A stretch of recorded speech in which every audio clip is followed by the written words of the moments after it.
Welcome to the TinkerCAD Basics tutorial video. In this video, we'll show you how to use TinkerCAD in order to 3D print your project. Begin by pressing the blue button that says Create New Design. Now you should see this screen, the work plane. Using the mouse, you can scroll in to zoom, hold right-click to change the view, or click the home icon on the left side of the screen to return to the standard view. In this tutorial, we will be making a keychain. Begin by dragging a shape from the plane on the right to the work plane. When the shape is selected, you will see small black and white squares, a black cone, and curved arrows around your shape. To change the width, height, and depth of your shape, click and drag these squares.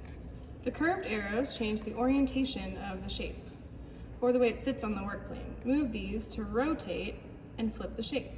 The black cone on top of the shape is to change how high the shape is off of the work plane. Since I am making a keychain, I am going to make my box flat so we can put our name on it easily.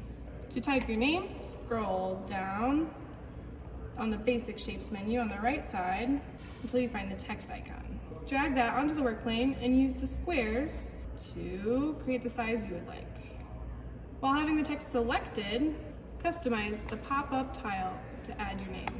If we want to create an opening, we can use the hole feature on any shape. Drag a cylinder onto the work plane and change it to hole. Next, edit the size of the cylinder to create a small hole, just big enough for a keyring to fit through.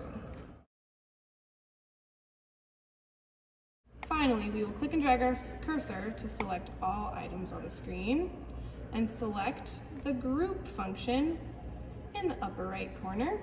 This function combines all objects that are selected, so now you can see the hole through your keychain. If your project looks good, then congratulations, you just made a 3D model. If you'd like to print your design or have any questions, find a nearby staff member to assist you.